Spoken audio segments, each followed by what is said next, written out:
Hi everybody, welcome to another video. Hope you're doing well.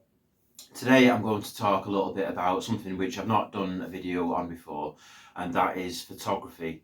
Because I get a lot of people asking me about the techniques that I use to photograph my animals, and the reason why I've not done a video on it before is because it's not my expert area. I'm not a professional photographer, but I thought I would share with you some of the techniques that I'm working on at the moment, and perhaps you might learn a little something, but also perhaps you guys can help me out and offer some tips and advice for improving my photography as well.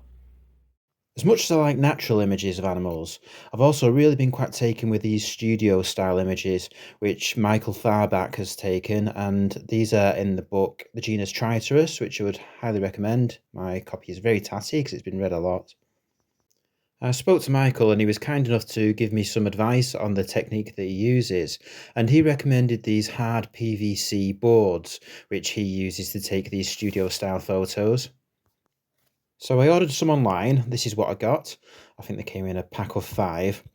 They have a kind of film coating on one side, which has to be peeled off, which is quite tricky to get your nail under.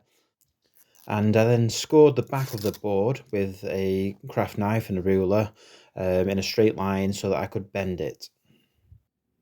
By sheer luck, the boards are exactly the same length as this little tank that I already have. These, I think they're a 10 or 12 litre tank, are sold as a goldfish starter tank. I then pegged the board into the tank to hold it down as it is kind of semi-buoyant in water. So I then filled the tank with very clean water. It's important that it's very clean. I don't use water from the tanks that the animals are living in, because any slight bits of dirt, particles or anything like that are going to show up on the photos. So I use dechlorinated tap water. I then set my camera up on a little tripod. My camera is a Canon 7D DSLR. And I'm also using a Canon Speedlight flash to illuminate my subject. So this is the kind of image that I was getting. And then you see here the cropped image. Here I've cropped it and added a little bit of contrast just to make the colours pop. That's all I've done. To be honest, I wasn't overly happy with this image. I felt that even with using the Canon Speedlight, it was still a bit dark.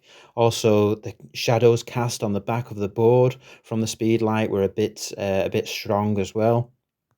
So I decided that I needed some extra light. What I did then was I added an Aqua One LED light, which was off one of my small aquariums, to give me some extra light. Perhaps not the best thing. Maybe a studio photography light would have been better, but this is what I had to hand. I then reshot the image using the same settings on the camera. In fact, I'll drop an image of the settings which I was using there. And I was much happier with the results. This is what came out. And again, the cropped image. I think I'll still be having to play about with the settings and the setup that I've used here. The images are by no means perfect. And if you guys have got any tips for me at all, then please do help me out, drop me a comment. As always, thank you all very much for watching, and I'll see you in the next video.